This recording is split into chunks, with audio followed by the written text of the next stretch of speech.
They make us laugh, they make us cry, and they tell our stories. But behind the spotlight, South African actors are dying broke. How does an industry with billions of rands leave its stars with nothing? Let's unpack.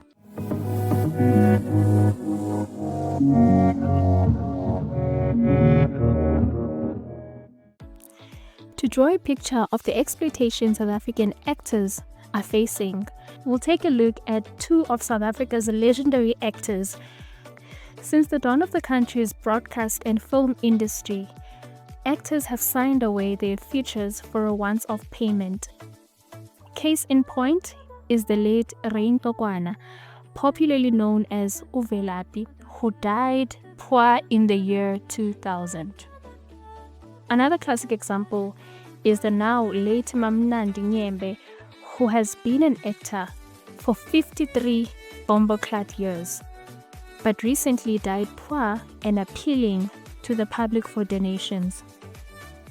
Both of these actors started their acting careers in the 1970s, and they both died without benefiting from the very gift they shared with the world. A gift that made them household names and placed them high on the list of legendary South Africans. Though they died 25 years apart, they both died poor, without any financial legacy for their children to inherit. Both have made millions for production companies and broadcasters, yet they struggled to make ends meet and pay for their medical bills. A 25-year difference, and actors are still facing the same issue. Decades of work, but nothing to show for it. So, what is wrong with the South African film and television industry? Here's what you're not told when the credits roll. South African actors are not alone. Across the world, actors have fought and won the right to live off of their work. Hollywood did not start out as it is, which makes it the perfect case study to get context on what needs to be done and what's possible for South African actors. Let's look at the United States Actors Guild strike, which signified a turning point in Hollywood. The strike lasted from January 7 to April 18, 1960. It was the first major actors' strike in Hollywood's history. Its significance lies in the introduction of residuals, in ensuring ongoing compensation for actors as their work was rebroadcast on television, and in establishing long-term financial security for performers. Now, let's look at the challenges faced by Hollywood prior to the 1960s. The first was the rise of television. The emergence of television in the 1950s significantly changed the entertainment landscape, drawing audiences away from traditional cinema and contributing to the decline of box office revenues. The second issue was concerns over income. With television reruns or rebroadcasts becoming prevalent, actors feared that their income would diminish as audiences opted for cheaper at-home entertainment options as opposed to going to a traditional cinema. Third was the tension in the industry. The growing popularity of television led to increasing tensions amongst actors and studios as the traditional business model of Hollywood was being challenged. Now, let's look at the parties that played a pivotal role in this action. The first was the Screen Actors Guild. The SAG was under the leadership of Ronald Reagan when it played a pivotal role in advocating for actors' rights and better compensation. The organization was central in the negotiations and establishing residuals and better working conditions. The second party was the Alliance of Motion Picture and Television Producers, AMPTP. The AMPTP represented the interests of the major studios during the strike. They sought to minimize the financial impact of the strike on the industry and were initially resistant to the demands put forth by the SAG. Now let's look at the timeline of the SAG strike and look at major developments and resolutions. On January 7th, 1960, the SAG strike officially begins. This marks a historic moment in Hollywood's labor relations. By February, negotiations between SAG and the studios stall as studios attempt to continue filming without SAG's participation. By March 7, after another party joins the strike, significantly impacting television production and shutting down broadcasting. And finally, April 18, the strike concludes with an agreement reached setting new standards for compensation and security for actors. Now, we see the participation and the joining of various parties contributed to the success of this strike. Now, let's look at the key issues that were raised. The first was the need for residuals or royalties. And the second was the need for a pension and welfare fund. So these were the issues brought forward by the movement. And as you can see, it's straightforward, plain and simple. And I think this also helped ensure that the action or the strike is focused and centered in that it was as successful as it was, because they were not pulling at different directions, but rather they were moving together in one voice. Let's look at the resolution of the strike. The first was guaranteed residuals for films. So the resolution established a system for residuals for actors, ensuring that they receive compensation for films that air on TV. This dramatically changed their income structure, and this is something needed in South Africa. Second, the creation of the Pension and Health Fund. This was created to provide financial security and healthcare benefits for actors, supporting their long-term welfare in the industry. This is another thing that is very, very important and very needed in South Africa. Third, AFTRA also secured TV residuals for its members, ensuring that television actors received fair compensation for their work, enhancing their economic security. Now, let's look at the enduring legacy of this strike. So this strike not only marked a pivotal moment in Hollywood's labor history, but it also solidified residuals as a critical component of actors' compensation. This strike played a significant role in shaping future labor movements in the entertainment industry, highlighting the effectiveness of collective bargaining and unifying actors under common goals. And that is something that South African actors need. Let's look at the struggle South African actors are faced with. South African actors are only paid per contract, which often includes a lump sum for the entire shoot. This means there's no pay per episode. So whether you appear in 3 episodes or 30, your contract determines your income. 2, there's no residuals. So if your show is rebroadcast years later or sold internationally, you do not get a cent. And 3, there's no syndication pay. Platforms like Netflix and Showmax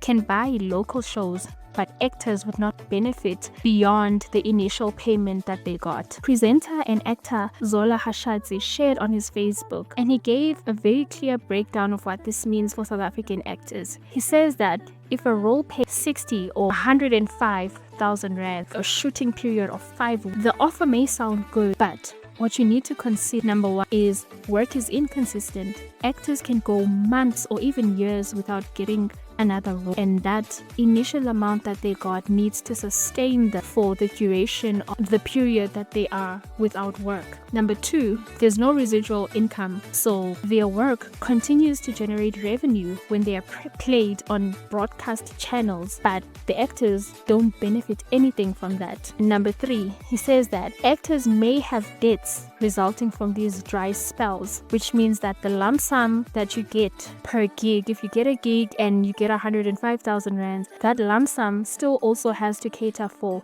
whatever debts you may have, catching up on whatever policies you may have missed, while also ensuring that you take care of the day-to-day, the food, the transport, and all of those things. So that is the harsh reality of South African actors painted by an actor. So many actors have spoken up about the exploitative nature of this industry. The likes of Vati Swandara and Rami Chuene have sounded the alarm, but that only earned them being blackballed. So there's not a problem of actors speaking up. They do. However, they don't get the result. And we'll explore in a little while why that is. Another case I want to talk about is the 2014 strike by popular South African soapy Generations cast. So the cast embarked on a strike action demanding higher pay and long-term contracts, and they did not get anywhere with that. They were all dismissed by the production owner. The disturbing thing about this was the fact that these actors included big names,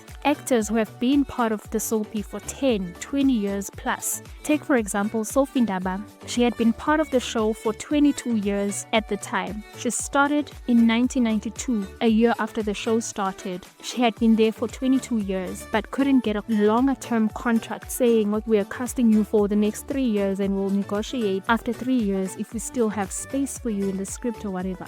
Another case is Umenzi Ngubane, who had been a part of the show for 11 years and he had been one of the major actors on the soap opera. When the show writer and owner Mfundi Mvundla was asked in an article by the Sowetan Live, he said that the issue of contracts came up in their discussions with the actors. He said, in essence, the actors wanted a 3-year contract, saying that month-to-month contract agreements made their lives unstable. That is fair. He continues to say that at the time, some of the 16 actors gave accounts of how they had battled to pay medical expenses and were never certain of a permanent salary. Menzi was quoted to say, "I got a 3-year contract and I said no, bullshit.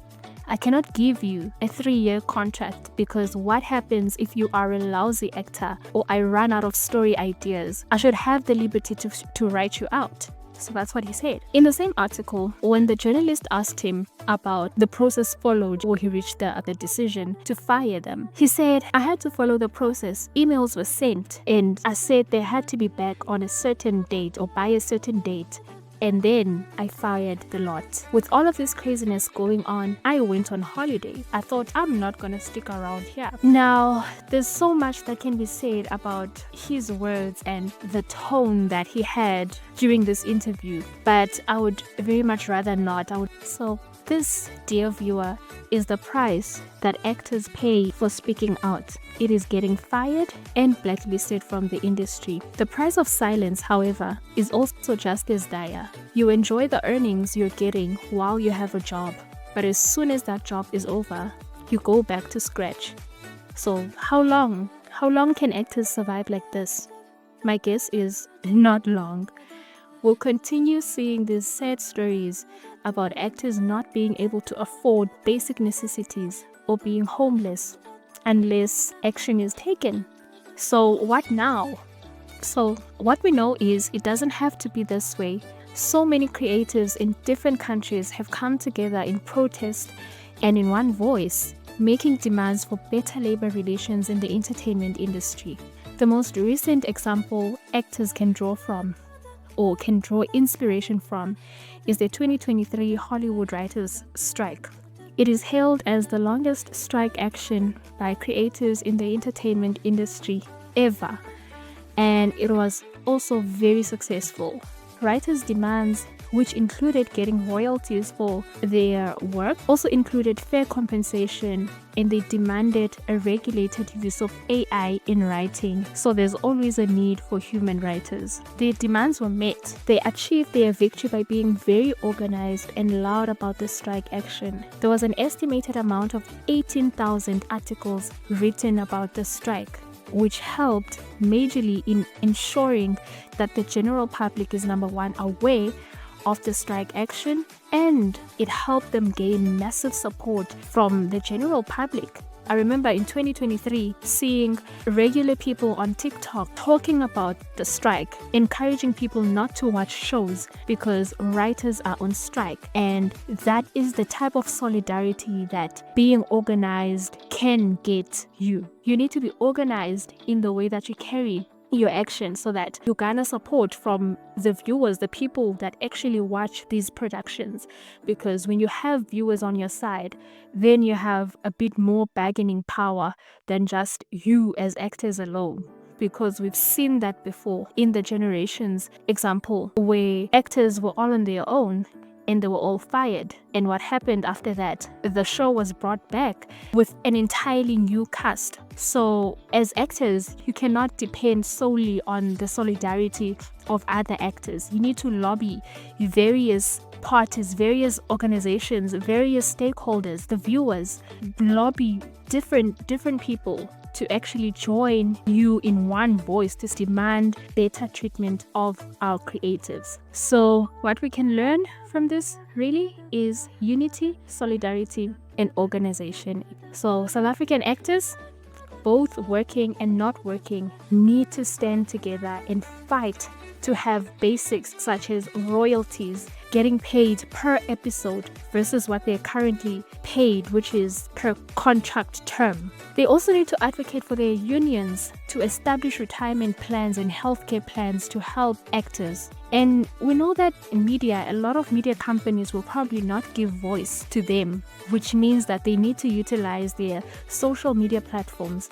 They need to utilize podcasts to bring awareness to the viewers. And I want to make an example about the actor Hongani Ndlovu. He posted on his social media account, I think it was 2 or 3 weeks ago, that there was an Actors Guild strike. And I don't know, I haven't seen much about it. I haven't seen other actors posting anything about, the strike action or like the protest. I haven't seen anything. And this is what I mean by our actors needing to be in solidarity, needing to speak with one voice, united, and needing to have organization so that we, the viewers, hear one big loud voice instead of sporadic little voices here and there, because that is easily forgettable versus hearing one big loud resounding voice that says the same thing. I know the current Minister of Arts and Culture said that he is pushing for the Copyright Amendment Bill, which he also says he doesn't know how long it will take. So if you don't know what this bill is, it basically, among other things, suggests that actors need to get compensation in the form of royalties, and that they also are going to establish, I think, a medical and potentially a retirement fund for actors as well. And if this bill is passed, it will literally be the best thing to happen to actors in South Africa. However, it needs to be pushed. It needs to be pushed for it to happen right now, because we cannot afford to see another South African legendary actor dying and being buried from donations. Those are the issues that our South African actors are facing. And I think it is time they stood together with one voice and have us as the viewers rallying behind them and supporting their campaign to actually, fight for their rights. Because one thing's for sure, I need them to put pressure on this amendment bill. I need it passed and I need it in effect as soon as possible. Because one thing I cannot stand to see is seeing this bill become a political point for another politician in the next elections. Actors have always been an important part in the South African struggle and liberation. The likes of Tatu John Gani and Mamnandi Nyembe and others alike, they played a pivotal role in resisting the apartheid regime, and they used their talents to convey a message that symbolizes hope and a future where your existence is not scarred by racism and apartheid. The stories they told built this nation, and I think it is time we give them a story worth living. If you've reached this far, thank you so much for watching, and comment down below what you think about this video. Do consider subscribing and liking the video, sharing it with a friend if you care, and come back for more, because I'll do a lot more of these videos. There's so much I need to talk about. Otherwise, thank you. See you next time. Bye.